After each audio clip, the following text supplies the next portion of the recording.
Tonight at 7 p.m. only on Patreon, we're going to be discussing lawfare and talking about how the CIA uses the legal system of the United States to target whistleblowers like Kevin Shipp.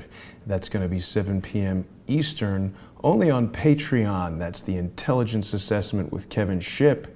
People can watch that by going to patreon.com/crowdsourcethetruth. But right now, it's the ultimate internet matchup. George Webb, my former associate and partner in news reporting, earlier today has stated that he wishes I would discuss our meeting with Dr. Jerome Corsi. Of course, Dr. Corsi has been in the news lately for his testimony before the special counsel's office of Robert Mueller, and George has said that he's disavowed Dr. Corsi, wants to hear me talk about the meeting that we had with the doctor at the Harvard Club. I think everybody knows Dr. Corsi is a Harvard PhD. He's an active member of the Harvard Club, likes to meet people there for coffee and talk and have business meetings, etc. I was texting with George earlier today, and we had quite a bit of back and forth. Let's see if George answers the Skype call right now. Looks like he isn't online, so I'm not sure if we're going to have George with us. That'll certainly be very unfortunate, as I really want to discuss this with George. I'm not doing this to antagonize George. I'm not doing this to create a fight. I'm doing this because people want to know the truth. And I think what's happening right now with Dr. Corsi is not only excessively important, I believe it's historic. Robert Mueller is the corrupt former FBI director who spent 13 years of his tenure at the FBI covering the 28-page Senate Intelligence Committee report from Senator Bob Graham, a report that contained damning information about financing and planning of the horrendous attacks of 9/11, attacks that killed personal friends of mine and changed the world as we know it. So hopefully George will join us and make himself present for what I had hoped would be a fair and even-handed debate. George had insisted on several guidelines, even suggesting that we have Nathan Stolpman moderate the debate. He wanted a neutral third party, so I don't know if we would agree on that, but if George chooses to not join us, we're going to have to just review some of this information in his absence, and that will be decidedly less interesting. He doesn't appear to be answering Skype, which is certainly disappointing. Many people will know that George has blocked me on YouTube. He's blocked me on Twitter. He's blocked me basically everywhere that I can be blocked because he wants to put out these public challenges without giving me a fair opportunity to actually answer them. I don't really consider that straight pool, but that's the way George likes to play it. So the real issue here is that this morning, George went onto a live stream, and unfortunately I'm not going to play it because I think George and other people would be eagerly waiting for that so they could strike this YouTube channel and make it more difficult for me to interview people like Charles Ortel, people like Kevin Shipp, who's going to be on later tonight, only on Patreon on the Intelligence Assessment. We'll be joined by Brian Vukadinovich, who's going to talk to us about lawfare. Brian, of course, is a counter-lawfare expert, and people may be wondering what exactly is lawfare. It's very relevant to this live stream as well, because lawfare is the practice of utilizing the law as a weapon, and it's something that Robert Mueller's special counsel office is doing to the doctor. And I would also like to state that I have no inside knowledge of the hearings that Dr. Corsi has participated in. I have no inside knowledge of Larry Klayman's defense of Dr. Corsi. Of course, Larry Klayman came onto our program on Wednesday, and that was Charles Ortel is closing in, and Larry shared with us his announcement that he is representing Dr. Corsi, and they intend to file a criminal complaint against Robert Mueller in the special counsel's office. The basis of that criminal complaint is going to be prosecutorial misconduct. Earlier today, I happened to see that Jack Prosobic had done a live stream in which he described, I forget the term that he used, but it was some sort of interrogation technique that Jack said, and I didn't know this, Jack had been deployed to Guantanamo Bay. And apparently this technique of regressive memory, something or other, involves depriving the subject of nutrition, putting them under a lot of pressure, and basically tripping them up and getting them to make a statement that could be qualified as a lie. So I can't speak for Dr. Corsi. I can't speak for anyone but myself.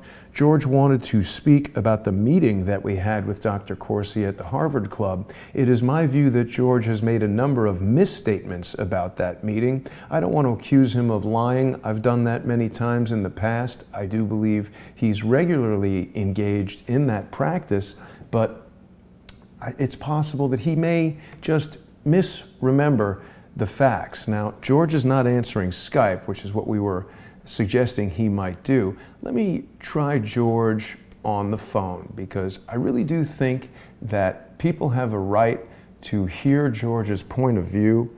I'm open to having a fair and reasonable debate, and perhaps George remembers things differently than I do. Let's see if he'll answer.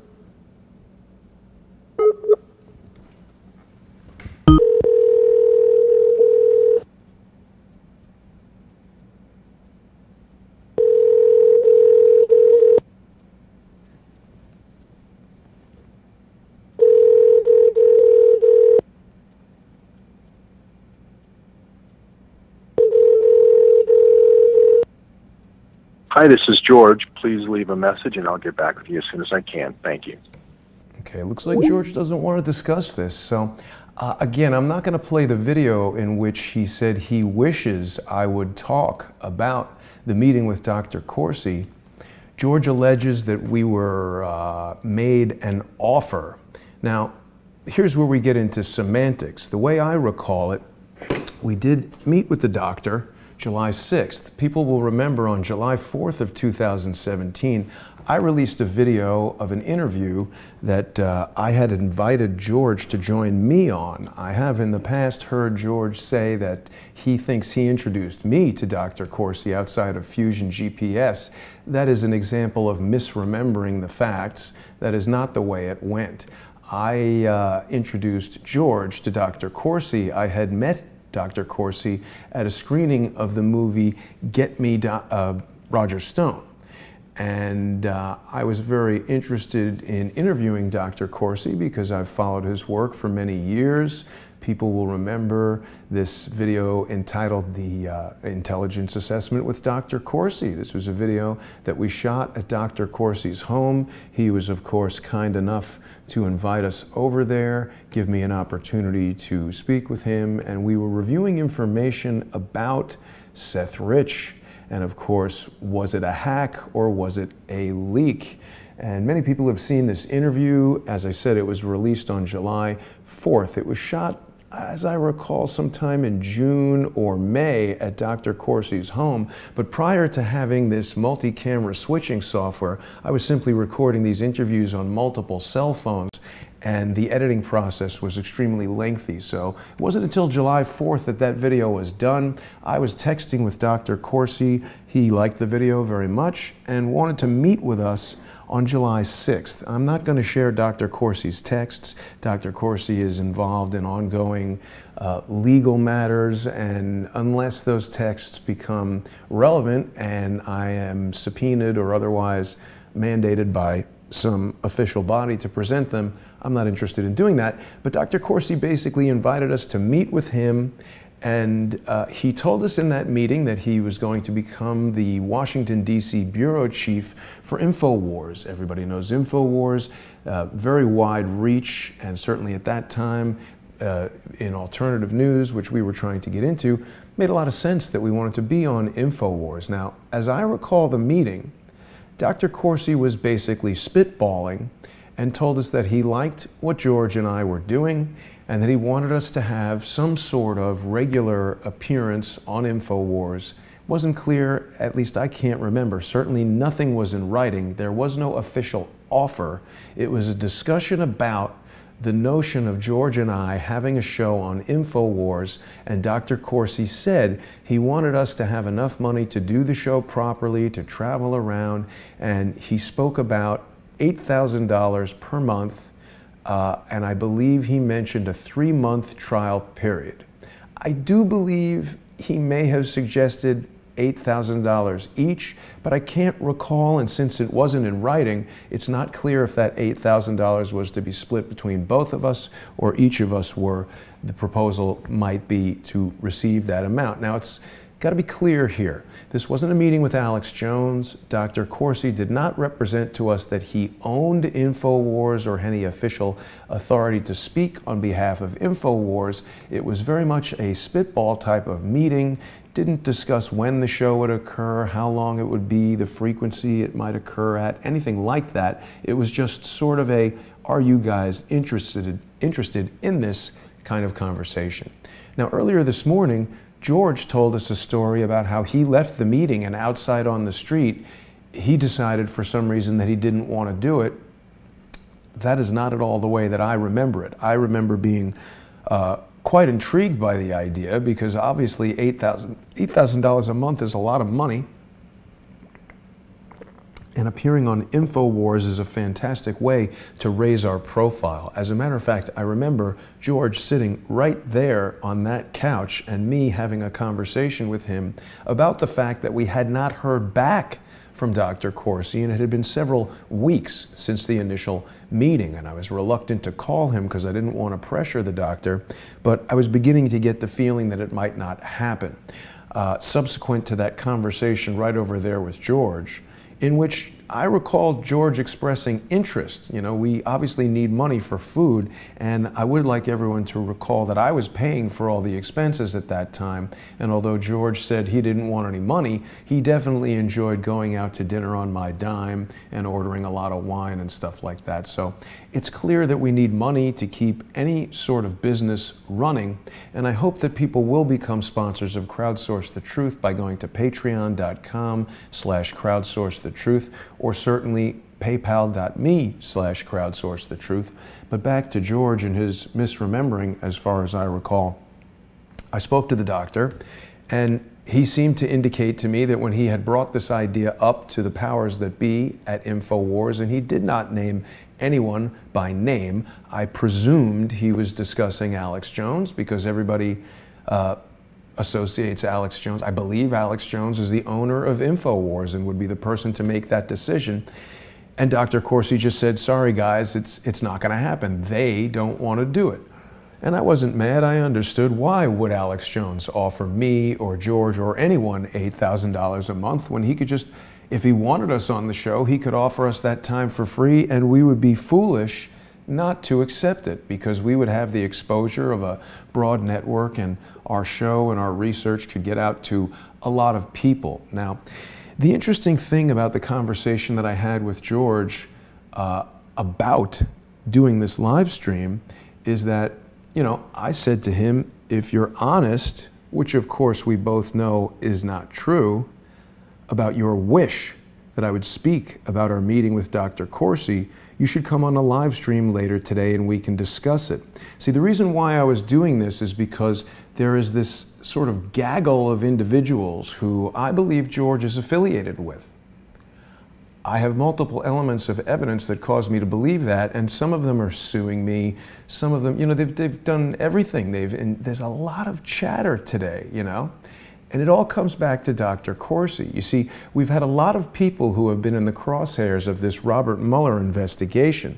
We've all heard about Paul Manafort. We've all heard about Michael Cohen. These are obviously close associates of Donald Trump. We've all heard about Roger Stone. And Robert Mueller, of course, is going after these guys and putting a lot of pressure on them.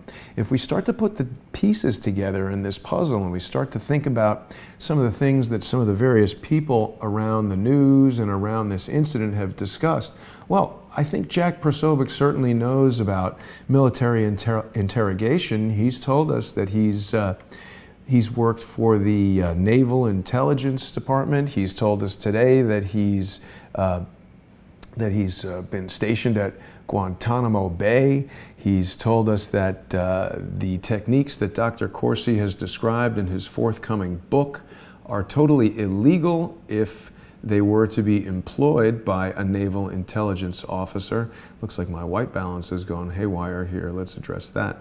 So let's presume for a moment that these interrogation techniques are being readily employed by Robert Mueller's special counsel office to intimidate the various subjects of these interrogations. Now, we've spoken to a lot of lawyers on this program, and of course Michael Cohen is a lawyer, and perhaps when he finds himself in the crosshairs of a federal investigation, he's very concerned about what that outcome might be. Perhaps Michael Cohen, as a lawyer who's been through the ringer with the legal system in the United States, maybe he knows that when a federal investigation closes in on you, they may not show any mercy at all, and his best bet in terms of saving his family, saving his money, saving himself, perhaps might be to plead out, to make a plea deal. It's important that we understand that. Brian Vukadinovich has spoken to us quite a bit about plea bargains, where the prosecution gets the accused to admit to something, to make a deal. They say, hey, you know, if we go to trial, you're going to be charged with perjury or espionage or whatever they might threaten. And, you know, then the possibility is you could die in prison. But if you want to make a plea deal, if you want to just say that you paid a porn star to not talk about having sex with the president, then we won't charge you with all that other stuff. We'll just make an arrangement where you go to jail for a few months and you'll be back in action, and before you know it, after just a couple of years. So these kind of plea arrangements are very common. We've heard about them all over the place, and it is a way that unscrupulous prosecutors, including those like Robert Mueller, can put pressure on a subject and get them to do things that they might not ordinarily do. They can get them to admit to crimes that they haven't committed. They can get them to give testimony that they otherwise might not give. And I think that what's happening right now with Dr. Corsi is particularly important, because Dr. Corsi told us on various news interviews that part of the plea arrangement required him to lie.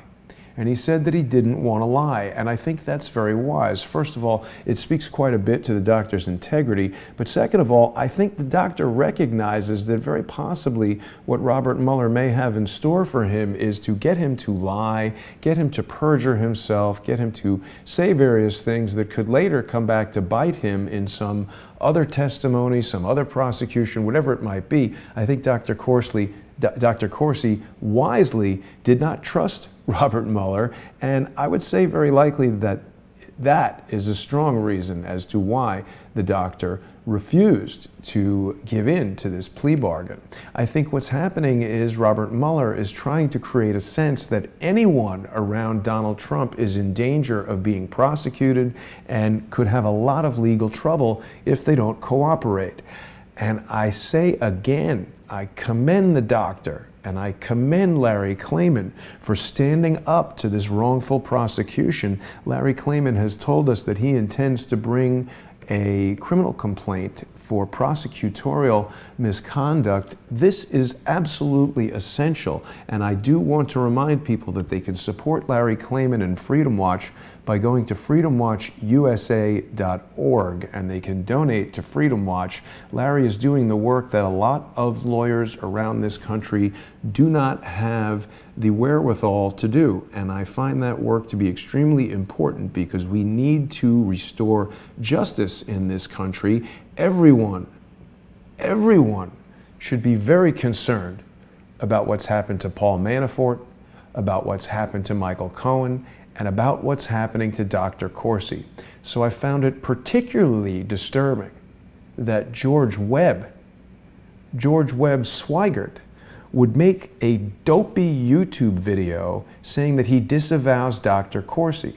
I will share a fact and tidbit with everyone that Dr. Corsi has shared with me in confidence, and that is that he does not like or trust George Webb and has not wanted to work with George for well over a year. So George disavowing him really has no impact on the doctor. Let's return to the negotiation I had with George about the possibility of George appearing on this live stream that I'm doing right now, and I leave the door open for George to join me and refute anything that I'm saying. Of course, George has me blocked, so it's very difficult for me to get in touch with him. Anyone who might be in touch with George and thinks he should come on here and challenge what I'm saying or otherwise speak to me, I welcome them to do that. But we see some of the stipulations that George was laying out in this text message here.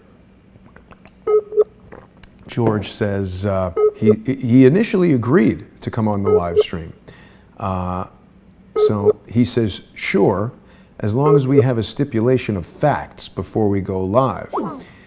If you say you don't remember meeting Corsi and getting an offer of $8,000 to $9,000 each for 3 months, there's not much point in meeting. And I tell him I'll speak the truth only, and we aren't going to meet. It's 4 p.m. on Skype. Now, as I've said earlier in this broadcast, I do remember that meeting with the doctor. I do remember the doctor suggesting that he wanted to offer us $8,000 was the number I recalled, because I had calculated it as an annual salary. That would be $96,000, and that's a lot of money.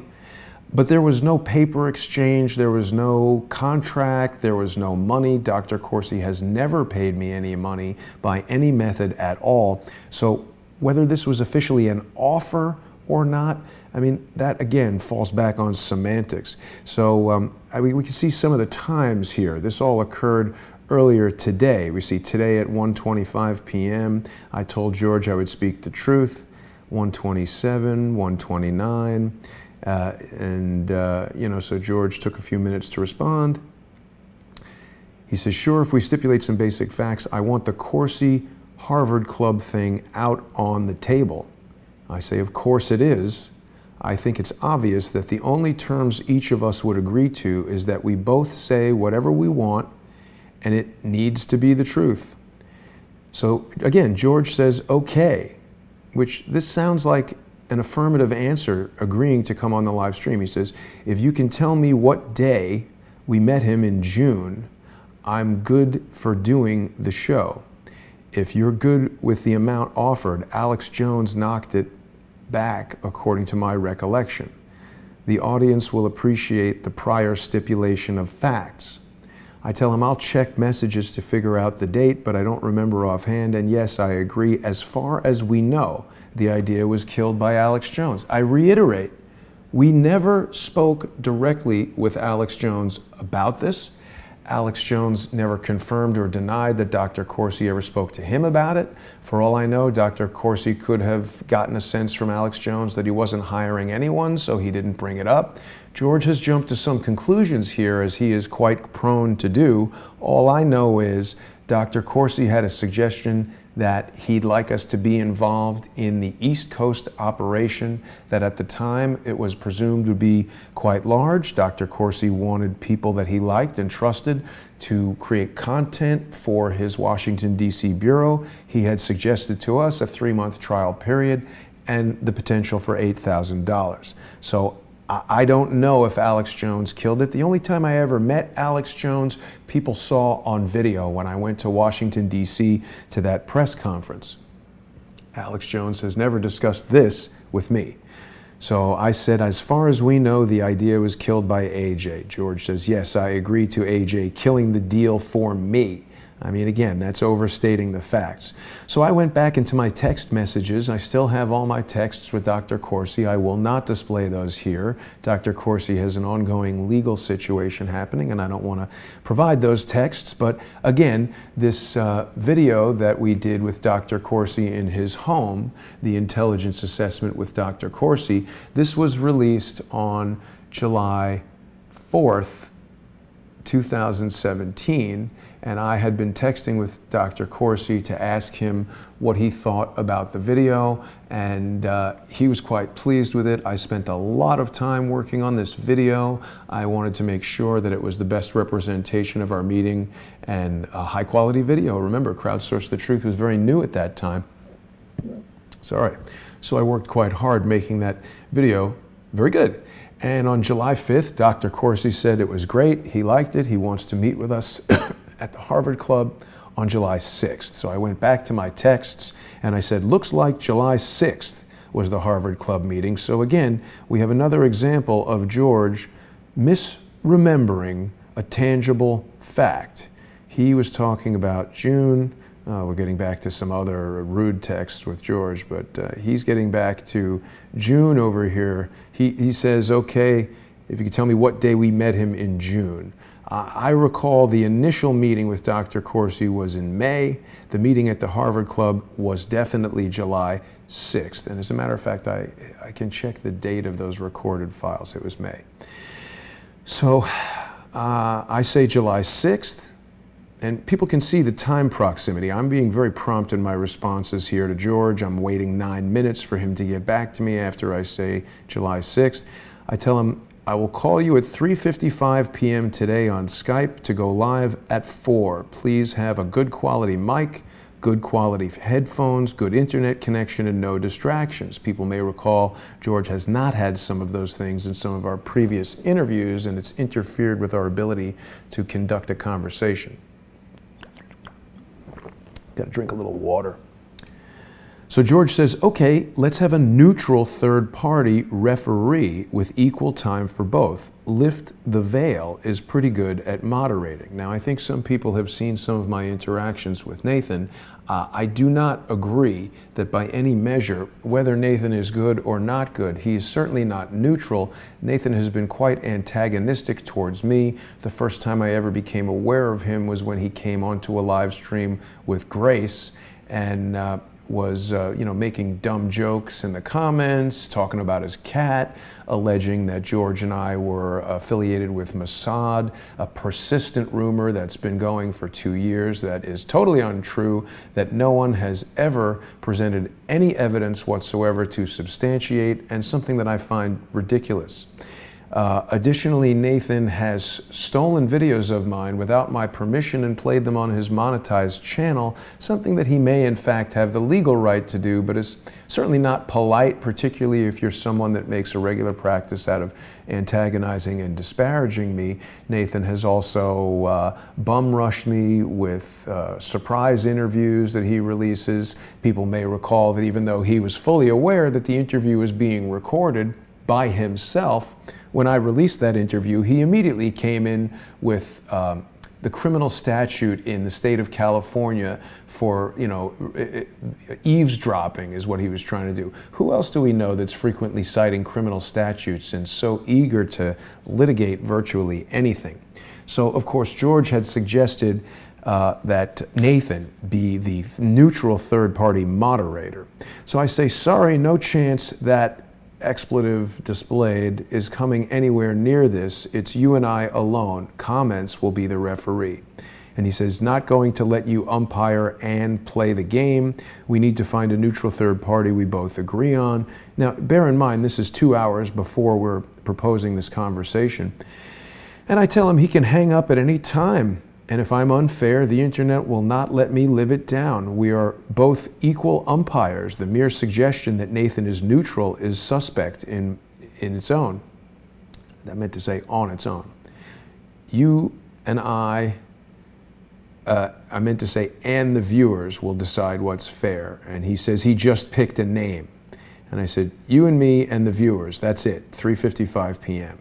And he says, I just think if one guy has the kill and mute button for the other guy, that's an unfair advantage. And I ask him if his second choice would be Manuel Chavez, because I think George has a very unrealistic idea of what a neutral third party is, and that was obviously a sarcastic joke. I further tell him that if I do anything unfair, the audience would skewer me, and I think that's true. I tell him that the rule can be no mic muting and either party can hang up whenever they want. Then he says, give me a minute, I'm in court. Now, about 9 minutes transpire. Obviously, he wasn't meaning actually 60 seconds, so that's fine. He says, "Do you agree you stipulated in a court document, you said I conspired with Deep Uranium to perpetrate a hoax for the Clear and Present Danger show?" And I said I would have to review the document, but that may be correct. And he said, "Yeah, I think it was in response to my brother, in my response to my brother." So again, we're talking about court filings that have been made by George's brother, which there are something on the order of 70 of those between the lawsuit with Robert David Steele and the lawsuit that's been brought by David Swigert. This is public information. Anyone can see it on pacer.gov. And, so now George has deflected away from the conversation about Dr. Corsi, which is what I was talking about. Kombucha. Actually, it's water refilled in a kombucha bottle. Charles hates kombucha. I don't know why. I just want to remind people that if they enjoy what I'm doing, please become a sponsor on patreon.com/crowdsourcethetruth. And if they don't, they're free to turn it off. Back to the texts here. So George is deflecting us away from this conversation about did we or did we not get offered money by Dr. Corsi, and the whole meeting with Dr. Corsi at the Harvard Club, which George remembers to be a month prior, and he had some whole narrative he was discussing on his channel about that. And he's now talking about things that were said in court filings in a frivolous lawsuit or two. And I just said to him, "Is this stream going to happen or what? I'll call you at 3:55 p.m. today. You still have the same Skype account?" That's a question. He says, "Well, we may be in a legal situation here. You have accused me of a felony I did not commit. My legal avenues are more important than," I think he means than, "subscribers or viewers. And I'm not doing this live stream to get subscribers or viewers. I fully acknowledge that this live stream is just as likely to irritate people and cost me viewers, but I'm doing it because George and others are persistently putting out falsehoods, and I believe he's doing it for a purpose. And in this case, I don't care about myself. I believe that there is activity afoot to disparage and discredit Dr. Corsi. And I think that's very important because right now, Dr. Corsi is in an extremely unique legal and political situation that allows him, above essentially almost any other person, certainly any other person who's willing to do it, to challenge the legal authority of this guy, Robert Mueller. And I want to see him challenged in court. And I am delighted that Larry Klayman and his very competent staff at freedomwatchusa.org are the ones who will be doing it. We need justice in this matter, and I want Larry Klayman to challenge Robert Mueller in court. I want him to adjudicate this with the proper authorities, and I want to know, does Robert Mueller have the legal authority to, as I've been told, exceed the mandate of the Office of the Special Counsel and spend 2 years intimidating, harassing, and using psychological interrogation techniques on anyone and everyone who has ever done anything with President Trump?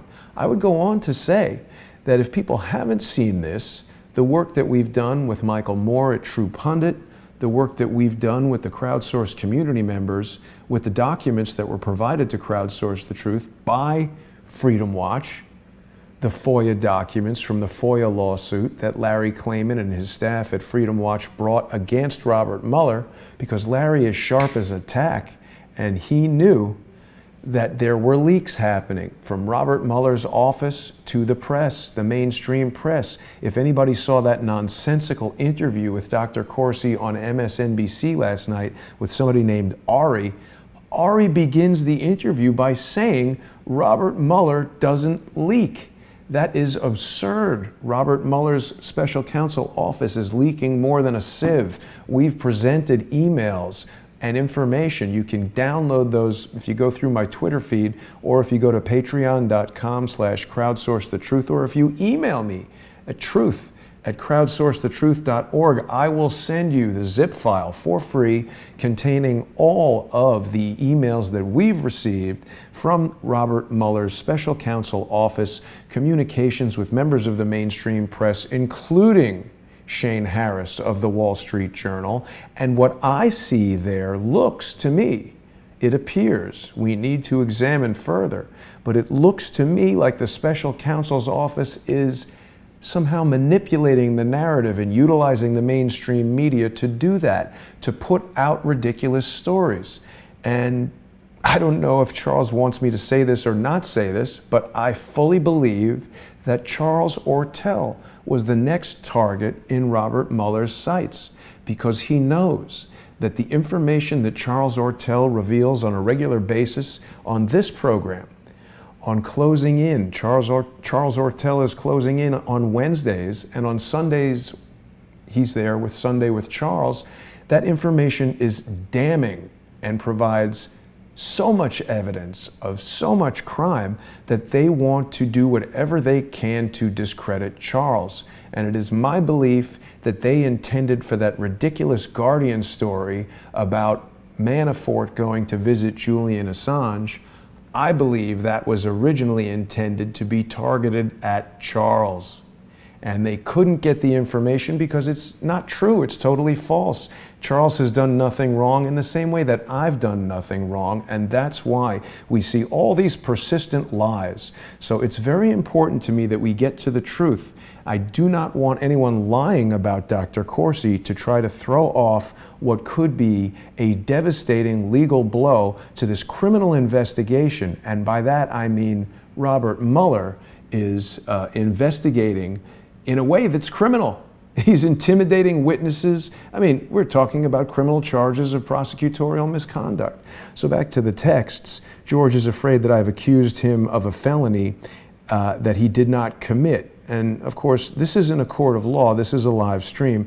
George has also accused me of felonies. He's accused me of being involved in, and the people associated with him have accused me of being involved in various things. He's done live streams accusing me of raping underage refugees. He did a whole series of videos about an Ethiopian model who I never, ever met. I merely texted him a photograph of this model from the cover of a magazine in a supermarket, and he conflated that into a whole story about me committing a horrendous crime. So I question everything that George Webb says, and when I challenged him to come here and put his mouth where his ridiculous allegations are, he refused to do it. Let's give George another chance to come in now, in case he's watching.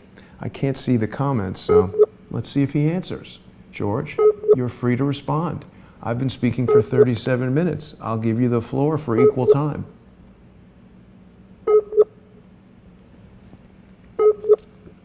It's funny, he's not answering.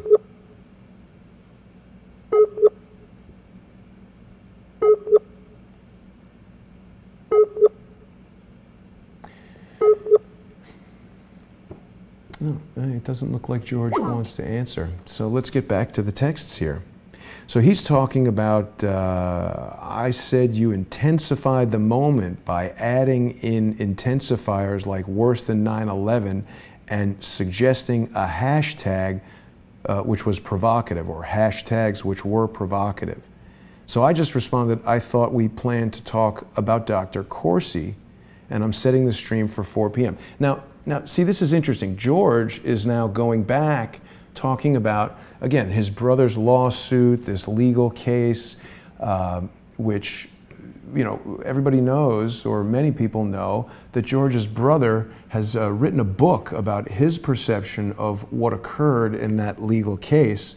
The video that George is talking about that we did was, it was called Clear and Present Danger. Let's take a look at that video. That was done in close proximity to this meeting with Dr. Corsi. Let's take a look. We'll review it here. I do not delete videos from Crowdsource the Truth. There have been people who have put malicious strikes on videos that have caused them to go away. That has happened. But in a general sense, I don't delete videos. It's a very, very rare occurrence. So here it is, clear and present danger, calm before the storm. Where have we heard this before? Calm before the storm. I'm not a big follower of QAnon at all, but doesn't that have something to do with QAnon, the calm before the storm? So here's the video here. This was released on June 14th. So this was actually released weeks before our meeting with Dr. Corsi. So we'd have to go and check George's video from today to see what it is that George was trying to put together in his timeline there. But yeah, so this was released June 14th. The meeting with Dr. Corsi took place at the Harvard Club on July 6th, 2 days after my July 4th release of our interview with Dr. Corsi. And as I recall, the interview with Dr. Corsi took place sometime at his home in May. So we were friendly with Dr. Corsi. I was in communication with him.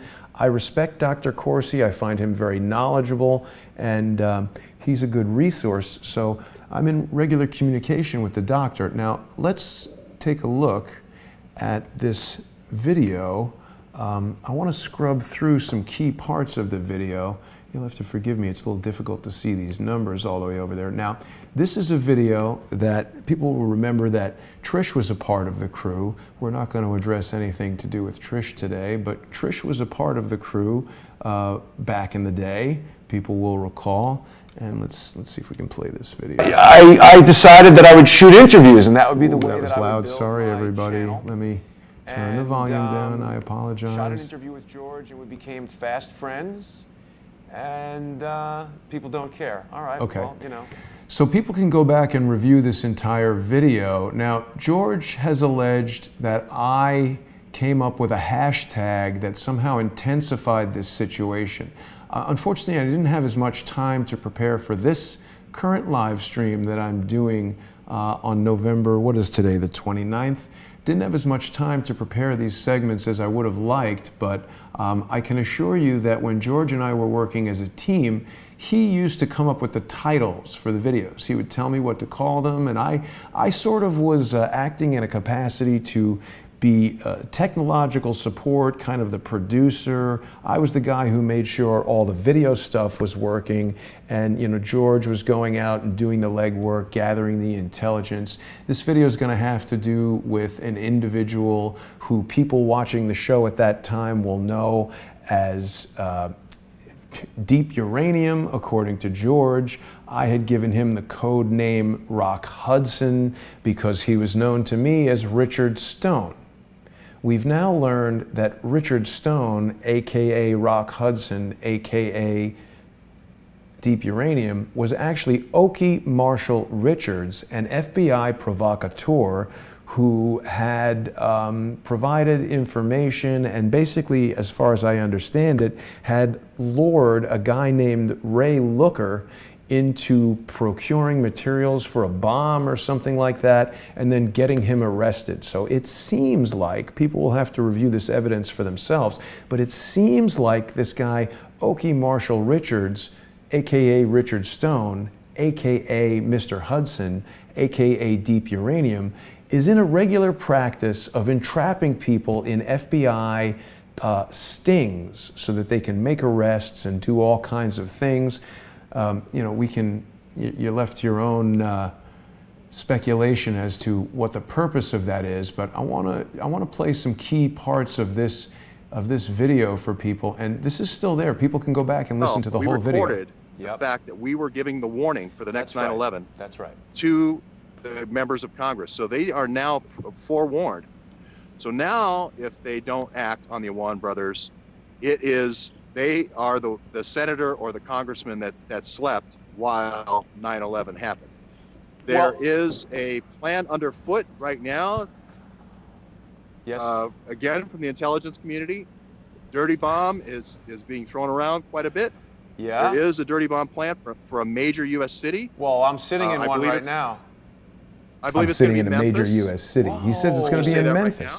I believe it's going to be Memphis, and I think there's going to be a big cleanup, and FedEx will benefit. But I don't want to. I'm not. The only reason. Why I'm do you saying believe this it's is, Memphis? I have family in Memphis. Why do you believe that? Because of my intelligence sources, this guy talked to 5 different sources. He had to drive there that without cell phones. He went to 5 different sources. He's talking about Okie Marshall Richards, an individual that George, at this point, had spent many weeks convincing me was credible. When I look back on those things, many of which were not recorded because we treated him as this ultra-secretive source. I had to get a burner cell phone to call the guy. He told me to look certain things up on Craigslist that were linked to George's name, that he could have posted there himself, but were designed to convince me that this guy had credible intelligence about a variety of, top secret seeming things. He's been right every time. Oh. You know what I'm talking about. Yes, I do. And you've met him as well, or I haven't met him. Well. There's another, George likes to stick in these little, I never met the guy. I still have never met Richard Stone, Okie Marshall Richards, Mr. Hudson. I've never met him. Aware that you're talking to him, and I've come to trust his judgment because he's been right about so much stuff. But there is a fear of make 9/11 be and Pearl Harbor be the second and third place worst days in American history. And George is talking about this notion that there's depleted uranium or some sort of radiological waste on the Maersk Memphis. Okie Marshall Richards had sent me articles from the Maritime News or some magazine which spoke about a Maersk vessel that ran aground in Bangladesh, Sri Lanka. People can go back and look all this stuff up. This right here is not a court of law. We're not, this is, people can look it up. But what I believe is happening right here is that either George is fooled as well, or these guys are working together to fool me into believing that a major catastrophic event is unfolding in real time.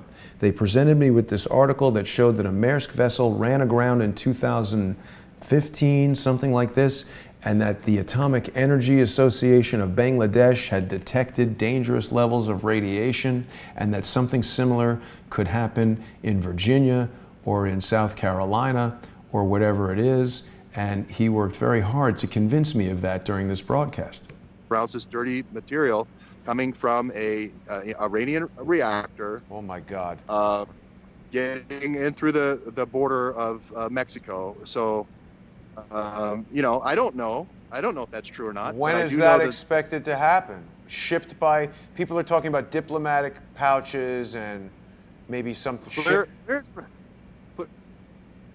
Clear and present danger is a doctrine that says you must weigh the danger with the source. If the source has evil, shown to be an evil source, that reduces the probability of the source, the credibility of the source. But you also must consider on the other side of the scale the gravity of the threat.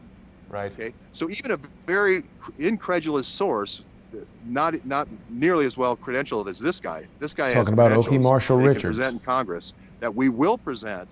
So I'm not saying I want a meeting with my conspiracy theorist friends. I'm talking about a credentialed individual that saved 2,000 lives in a terrorist incident. That's documented. Okay. Yeah. So this isn't someone without credentials. To go to Congress, present his credentials, and then call and trigger a meeting of the Joint Staff to look into the severity of the dirty bomb attack in Memphis, or it could be Little Rock, could be the other city, and to look at this. This is the Awan brothers. This is a dirty bomb attack, either Memphis or Little Rock. Wow. Now, I can't. So, George is the one introducing this notion of a dirty bomb. And so when I say that I feel, as I said in these text messages here, when he's now saying that I've entered a court document where I say that he conspired with Deep Uranium to perpetrate a hoax for the Clear and Present Danger show, what I'm talking about is George spent months convincing me that Okie Marshall Richards was a credible Vietnam veteran. He said right there that he was involved in saving 2,000 people's lives.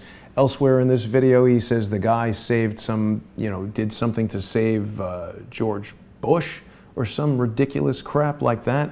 So I do believe that this evidence, combined with other things that happened, constitute George knowingly perpetrating this incident, feeding me information to put me in a heightened state of fear. I would also remind people that earlier on this day, H.A. Goodman had put out a video saying that if you have information that a terrorist incident is going to occur and you don't report it to the authorities, that could be misprision of treason. See, the other thing I'm trying to do in this live stream right here is to show everyone that not everyone who says they're trying to tell you the truth is in fact doing that. George Webb is actually George Swigert. H.A. Goodman, I don't know what his actual name is. We've got other people who appear under false names. We don't need to talk about them right now, but so yeah, I've said in a court document, I don't want to quote the document, we could look it up on Pacer, but I've reported information along the lines of what we're seeing in this video right here. For the source, but you know who I'm talking about, Jason. He says he will present credentials. Now this Memphis Maersk, I don't know if you remember back a couple of issues that I did, but this Memphis Maersk is all, the ship name is Memphis. It's Maersk ship line. So it could be that the dirty bomb is on a ship named Memphis, but it could be in some other city, like a port Now notice city. George has said dirty bomb several times before I say it there. We've seen other people reference me saying, you know, the quote of the dirty, it could be that the dirty bomb. As a matter of fact, the person who's quoted that is the same person who's George's brother who has a lawsuit against me. So we're starting to see how this information gets manipulated. It's remarkably similar to the way that information is manipulated by Robert Mueller to try to frame Dr. Corsi for things that Dr. Corsi perhaps has not done. Now, if they went and questioned me and said, well, did you say there was a dirty bomb? You know, I don't remember word for word everything that I said in this video, but I know that I had no intention to perpetrate a bomb hoax. And who was the first person to come at me with that language of bomb hoax? Oh yeah, that was Robert David Steele, who I believe had just appeared on my show one day before this video occurred, where we raised just under $10,000 for Robert David Steele. And who introduced me to Robert David Steele? Oh yeah, it was George Webb. Yeah. Who's the other guy that wanted me to get onto Steam It? Oh yeah, Frank Bacon. Tyrone Simpson, is that his name? Is that the guy that got super pissed off when I presented evidence that SteamIt.com appears to be a Ponzi scheme? And that we've presented evidence where Manuel Chavez put information into a Discord chat describing how you could use artificial intelligence to boost posts on Steemit, a blockchain-driven, cryptocurrency-backed social media network where Steam dollars earn you money?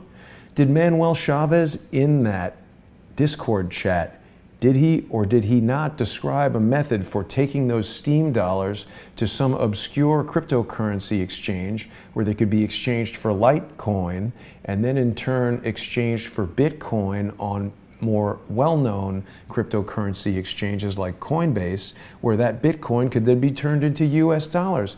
It sure sounds like a money laundering scheme to me. Now, I'm not going to take any phone calls right now.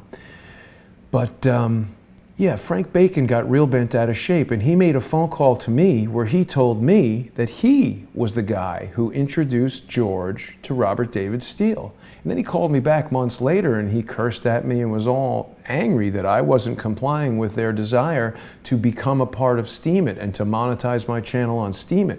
I've decided that it's better to go direct to the audience. That's why I haven't monetized on YouTube. I do have Crowdsource the Truth 2 monetized on YouTube, but every single video says it's not suitable for advertisers. So if people like sending money to Google, they can use Super Chat on Crowdsource the Truth 2. But I think it's a much better value for your money if you want to support the show to go to patreon.com/crowdsourcethetruth. I've met Jack Conte, the CEO of Patreon. He seems to me like an honest, sincere guy who's got a startup company that's exploding. I think you should support Patreon as well. I have a good feeling about that company. I don't know who runs Steam It. I went over to their office to talk to them, a company that at the time had a $440 million market capitalization, but their main office in New York City was a P.O. box. Charles Ortel has told me that that's a red flag for fraud. I'm saying watch the Memphis Maersk, because it could be that the bomb is on a ship and not the city. You see what I'm saying? Yes, I do. I see what you're saying. So it could be Los Angeles, it could be Miami, it could be New York, but on there. Yes. And that's the first thing I thought of the city too, initially, and then he reminded me, he said, now remember the Memphis Maersk, or the Maersk Memphis. So Yeah. the danger here is that there was also a shipping line. So Juan Brothers had that shipping line out of Florida, and I went to Auto Train yesterday and showed where the start point of those stolen cars were, the Alpha Jola stolen cars. And I talked to an attorney that I think spoken to a couple times on the end point down where Debbie Wasserman Schultz is. Yep. It's either going to be Port Canaveral or it's going to be the one in Broward County at Dade County. Oh my God, that's terrible. But that thing has been running back and forth to Pakistan. Okay, so check the Memphis Maersk, check its ports of call, check its ports of call in Belgium. People can go online right now and check that. Where do you go to check that, George? What's the website to check? There's some kind of site that allows you to do that. Joe, who knows? And who out there knows what the site is to check the movements of the ships? Newark. you just Google check ship location, geolocate ship location anywhere in the world, and you'll have like 6 sites. Because all that data is provided by the U.S. Geological Survey, I believe, or else Naval Intelligence, ONI, or one of those NOAA, National. Okay, let me get something in here, George. Let me get something in here, because we have been. Someone today did. I won't name who. Did accuse us of being guilty of some kind of Goodman, crime that's for who. not bringing these things to the attention of senators. And what I want to. What's it called? Misprision of treason. Misprision of treason. Misprision of treason. Right. So that's what we were accused of. And again, Do we see how this collective operates to influence? You want me to, sing? Let me get out my thought here so that I can say it. Someone accused us of that, meaning they're trying to set us up for a crime, an actual crime that we could get in trouble for. And what I'm saying is, every day that we come on this broadcast, we're calling on our crowdsource people to take this information that we are putting. So people can listen to this whole entire video. It's up there on Crowdsource the Truth, and I haven't deleted it. And if anybody puts a strike on it, I've got it downloaded, I've got it backed up. I think I'll upload it to Mike Adams' video site as well. There's a lot of really important information in this video. 3,170 miles. So we're tracking the ship now. They're both in Pakistan. They're both in Pakistan, and there's 3,000 miles. He's telling me how the ship has been to Pakistan. Not that long. That can't be right. Get a new map. There were some other important things in here. That can't be right. I apologize. This is I don't shocking have this information, George. prepared So, a little listen, better. See, the reason why I say this, the reason why this is so easy is Imran Awan, in his Facebook post 6 years ago, worked at the customs house in Karachi. So it was easy to start looking at. George Karachi. was telling us all for months about Imran Awan, but who was it that chased Imran Awan down the street to actually ask him questions? Was that George? Oh, no, that was me. Who was it that interviewed the witness from the house that was rented by Imran Awan? Oh yeah, that was me too. Who was it that cultivated the trust of that witness for days and weeks to get her to turn over photographic evidence of a high-speed internet connection and give us information about a locked shed and have photographic evidence of a coax cable internet router there, which I believe was evidence that Imran Awan was warehousing data there. I'm getting a text right now, but I can't look at that at this moment. Let's go back to the video for a second. Busy guy. Well, what happens is in the rat line, they work you up. You know, you start as a military intelligence officer, and they work you up to the State Department, blah, blah, blah. Same thing in their country. This is the same thing. What's his face? Javid. Same thing. He started out at a low level, and he moved his way up. Now he owns a hospital. Wow. Riceland. So people are saying. How far is Kareem? Is Kareem even a real city? Is that a joke? 15 to 20 miles is what I'm getting now. That's what I said. Yeah, that's not something I'm interested in. And also, right now. Wade was saying that Laura Loomer has chained herself to the headquarters of Twitter. I've just put out my email. It's truth@crowdsourcethetruth.org. Okay? Port Kareem is 50 kilometers I'm not from taking Karachi. calls. I never Sounds take like about calls, 20 Karen miles. O. I'm Why not does the taking calls on a UAE live stream. I don't control want people our I don't know borders? calling me right they now. Bought them, and it's probably They did. They control. They started with Port Some- Canaveral, but they now have rights to 43 George is ports. talking to us about the ports. The dirty bomb is going to be on the Memphis in one of our ports. I'm telling you right now. Jesus. Yeah, That's people terrible. are, people with fake names are coming into the comments here, and they're This is trying to shocking. This is push shocking. their George, agenda. what can we do to But prevent this? We the need facts everybody and to tweet details us at have AG been Sessions at That's why it's President called Trump. clear. reviewed. That's why it's called clear and present danger. They've been I reviewed have by the nothing to gain by JTTF. driving to West Virginia and with 4 hours talking to an intelligence expert that went to 5 different homes over a long weekend and gave me this information. So other than I'm an American, I have nothing to gain here. I'm an American that's just saying I'm connecting what I know about the Awan brothers. And that's our with legal what he duty. knows. We have to do that. Or we're in, what's the term that we would be in if we failed to instruct people of this and didn't try to get it out to senators? Misprision. It's like miss, and then you would think it would be misprison, but it's See, I didn't even know misprision about with that an before George H-S-H, told me about it. misprision. Right. So rather than going to Congress, which we already tried, and nobody would really speak to us there, we are now speaking through 1,536 people. And we're asking each of you to help us use this social media platform. We're sharing the best information that we have with you guys. So if every single person watching right now, if 1,541 people would tweet at President Donald Trump, would tweet at Donald Trump Jr., would tweet at, who else we want to tweet at? AG Sessions, Trey Gowdy, who else? George has spent a large portion of this live stream convincing me that this is an So I'm incident. going to make a prediction. Yes. I'm going to make a prediction. The attack won't be in South Carolina. It'll go up to Norfolk area. Now, most people don't know that Norfolk is really like 5 different ports. Did everybody hear that? George just said he's going to make a prediction that the attack will be in a location. He is telling us there will be an attack. Special Forces Command, I believe it's Little Creek. Little Creek Special Command. So someone in the comments is saying, Bailey is saying, I wasted over a year on the Awan brothers and they got away. Yeah, I believe that that was George's intention. Oh, wait, I got Larry calling me. Yeah. Boy, this is inconvenient. Let's see, real quick. Hey, Larry, I'm on a live stream right now, and I'm sure you don't want to be on it. I heard that Laura's chained to Twitter. Can I call you in a... I just want to let you know I was on it worse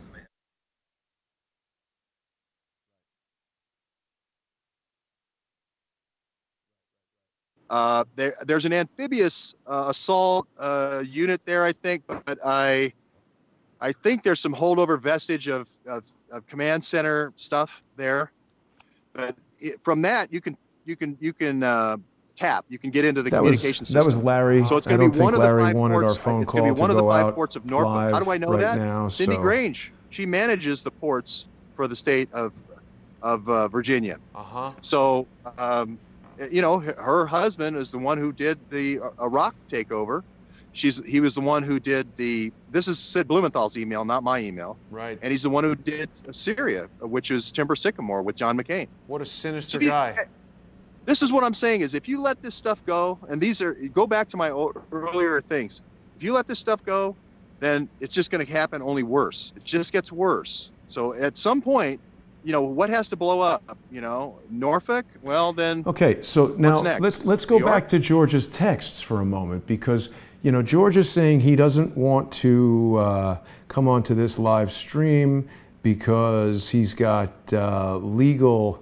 He says, we've got a legal situation here. You've accused me of a felony. I didn't commit My legal avenues are more important than subscribers and viewers, and I'm saying he's accused me of the same, and he's conspired with people who are accusing me of planning some kind of bomb hoax. He's got text messages with Robert David Steele and telling people to go watch DeFango and his brother, and he's done things to direct people towards these messages. He says, George says, I said you intensified the moment by adding intensifiers like worse than 9/11 and suggesting hashtags which were provocative. Now, did people hear what George just said in this video that I was playing right here? Is he telling me that it's going to make 9/11 now the second worst thing, or did I tell him that? George is on a tear here telling me how terrible this is. It's going to happen, only worse. It just gets worse. So at some point, you know, what has to blow up? You know, Norfolk? Well, then what's next? New York? Wow, don't say that. Well is saying, what's the toxic range of a dirty bomb? I think the concept of a dirty bomb is it's sort of an improvised nuclear pollution device. Okay, so back to George's texts here. And if anybody wants their texts to be public or their calls to be public, now's the time.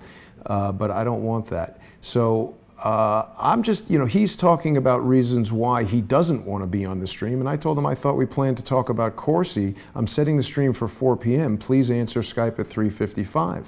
He says, we have pending litigation, so I'm going to pass, after 2 times earlier in this texting session where he said sure and okay and things like that. He's now saying he's going to pass. He says, I just got a 12-page memo from the judge in the Podesta case. I need to focus. We made good progress today. Why don't you interview Deep Uranium to lay a foundation for the talk? Now, is this George suggesting just earlier today that I continue to interface with the FBI provocateur that he introduced me to, that he spent months convincing me was a credible source who was going to go testify in front of Congress? I will also add that in my last phone call with Richard Stone, I mean Okie Marshall Richards, he cried like a baby and asked me if I would introduce him to Larry Klayman so that Larry Klayman could represent Okie Marshall Richards in some kind of case.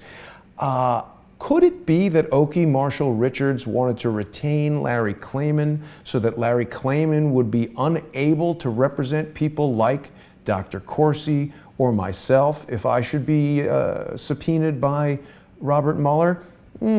I don't know. I don't know. That's pure speculation, but I don't trust Okie Marshall Richards. Okie Marshall Richards told me that he was a Vietnam veteran. He told me detailed stories about being in Vietnam, and his testimony in court against Ray Looker, it was revealed that he was never a Vietnam veteran, and he was never in Vietnam, and I'm not a lawyer, but I believe that's stolen valor. So George is suggesting that I have an interview with Deep Uranium, Rock Hudson, Richard Stone, Okie Marshall Richards. And I go on to tell George, you're free to take the 5th or otherwise decline to answer any question you choose, but the stream will start at 4 p.m. and you should answer Skype when I call at 3:55, which we've all just witnessed him fail to do. Then he says, you said some nasty stuff to a court about me, which was completely untrue. Have people read the complaint from Robert David Steele, who George is texting with and receiving money from and having lunch with and introducing me to? Or have they read the complaint from George's brother, and before you text me about how they hate each other and they make videos together? I'm not so sure that that's true. I think they might be doing something. I think they might be somehow aligned, and making us all believe that they hate each other could be part of that. I don't know. That's speculation. I said some nasty stuff to a court about him, which was completely untrue. No, it's not. We just heard it all right here. If you want to apologize and say that assertion is not true, that I conspire with anyone, I'm willing to let bygone be bygone. I have enough legal balls in the air. George, I would say you have no balls, or you'd be on this Skype call right now. But is this George now trying to manipulate me into making some kind of statement that would nullify what I've submitted to court? I don't know. So I tell him, I'm not adjudicating your brother's lawsuit via text. Answer Skype when I call or don't. The choice is yours. And he says, nobody wants to hear us bicker, bad content, focus on Podesta. I let the accusation you made about deep uranium and I go. He let it go because it was true. It's not finished yet. Both of those cases are still pending. I tell him I have no plans to bicker. You said you wish I'd speak about our meeting with Corsi. I'm prepared to do that. He says focus on Podesta. Focus on this, everybody. This is what George does in a regular fashion. When you start getting to the meat of something that he doesn't want to talk about, then he deflects, he becomes, he distracts you, he talks about nonsense. He does this frequently. He's done this to me many, many times in the past. So I tell him, you now appear to be engaging in your standard distraction procedure. He ignores that. You've already stipulated all the facts. Corsi just admitted he lied to Congress 3 times on Ari's show. If he will lie to Congress, he will lie to anyone. I have nothing to learn from him now.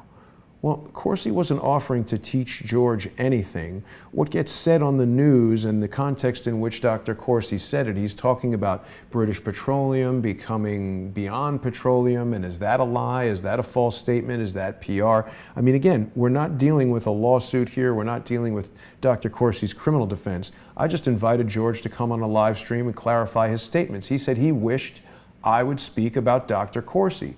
His brother, Queen Tut, Susan Lutsky, Susan Holmes, is talking to Steve Outram about some involvement. Queen Tut doesn't know what she's talking about. At least not in this case, she doesn't. You said, I go on to tell George, you said you wish I'd talk about it, now you're refusing to talk about it. Podesta will fall after my support of Charles helps put the Clinton Foundation under. And I believe that. Charles Ortel is the closest to, Laurel, don't text me.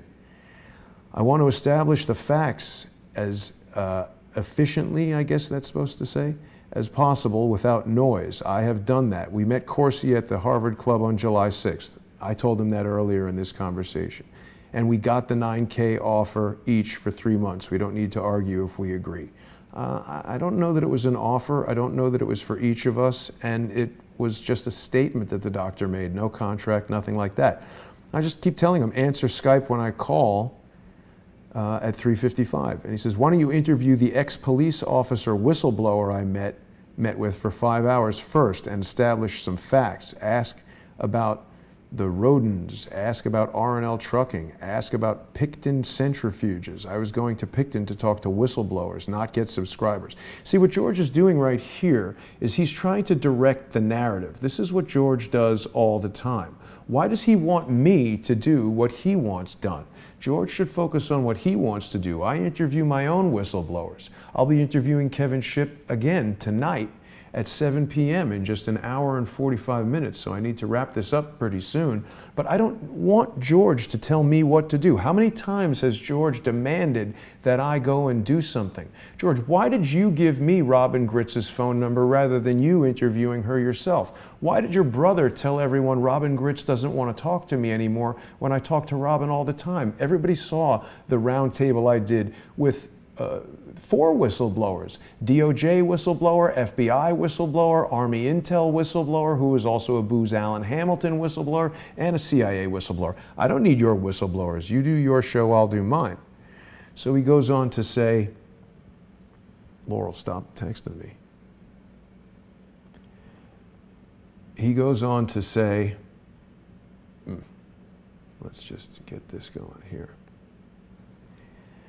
Centrifuges. I'm not going to push more of George's stupid disinformation. You should ask your guests about weapons charges at MacDill Air Force Base. And I mean, I'm sort of doing it even just by reading that. And I said, I'm done speaking with you now. Answer at 3:55 if you like. And he says, okay, the answer is no. Focus on the story, not your ego.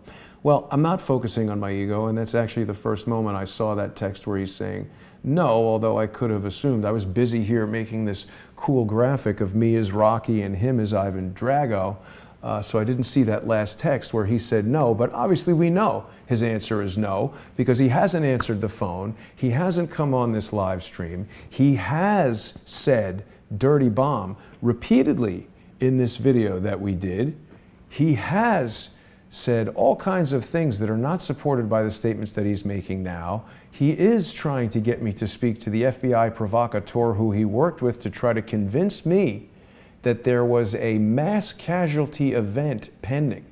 And now his move, which is the exact same talking point as his brother, is that he left the call. Oh yes, the tweet. That's the most important thing. Let's listen to that when we're composing the tweet. Maybe it's not the most important thing, but Give it's everyone important. immunity. Really? That's huge. That is huge. Well, those SVR reports, creation, what is My mind.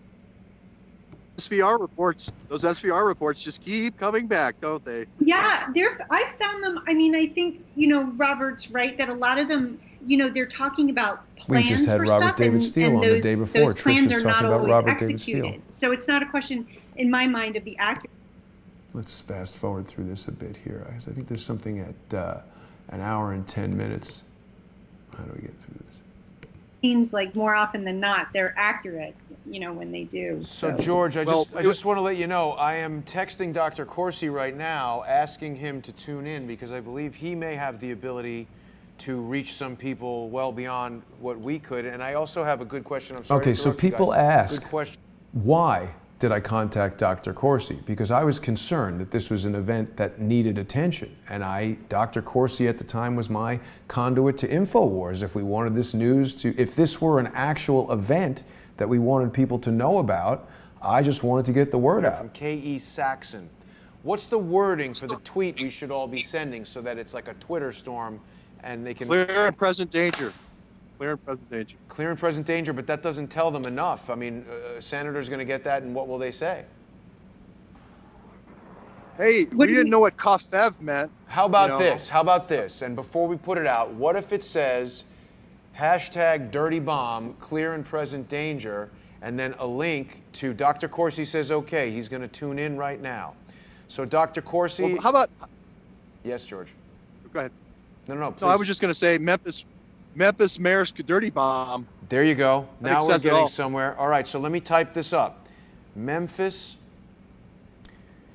So remember, George was the one to initially introduce the idea that there was a dirty bomb. He said the bomb is going to be on whatever he says in this video. People can play it back. So they're trying to now say that I did something wrong by composing this tweet. Mayor's Memphis. George further says that he left the call before the tweet was made. George, you should have come onto this live stream and you should have debated me. I'm not interested in bickering. I'm interested in getting to the truth. And I'm interested in evidence and I'm interested in facts. And it seems to me that you and the people that you deal with are brokers of bullshit. And I'm sorry you didn't join us today, but I'm going to wrap it up right now. People can log on to Crowdsource the Truth on YouTube, and you can view this entire video. The video, of course, is called Clear and Present Danger, Calm Before the Storm. The video was originally published on July 14th of 2017. That's going to be a solid 2 to 3 weeks before the publication of the video from Dr. Corsi's home and prior to our meeting with Dr. Corsi. So I'm not really sure. It's a long video, but people can watch the whole entire thing. It's loaded with evidence. It's loaded with details, and feel free to go through it. I remain convinced that George and a network of individuals who operate under fake names, who like to initiate fake lawsuits, who get very upset when I talk about fake cryptocurrencies that seem to be Ponzi schemes and money laundering operations, and who have persistently harassed me with fake allegations for 2 years, and then when I call them out, they refuse to show up. Well, this could have been the epic YouTube challenge of the year, but instead, I do believe this was an epic fail on the part of George Webb, and I'm very sorry he didn't join us today to back up his ridiculous comments of earlier. I'm going to thank everybody for watching. I want to remind everyone that I will be back live only on Patreon, and that's going to be for the intelligence assessment with Kevin Shipp. People should go to freedomwatch.com and support Larry Klayman and his staff at Sorry, not freedomwatch.com. It's freedomwatchusa.org. People should support Larry Klayman in his effort to defend Dr. Corsi. I think what they're doing is imperative right now. We have got a criminal investigating the President of the United States, and I think we all agree that the charges of prosecutorial misconduct must be aired out in court in front of a judge, a jury, with facts and evidence, not ridiculous statements from the Wall Street Journal, not ridiculous statements from MSNBC, and certainly not ridiculous statements from George Webb Swigert and his cohort of idiots. Thanks for watching. It's not a cohort, it's a cabal. I misspoke. All this extemporaneous speaking, it's tricky to be on 100% of the time. Thanks for watching, everybody.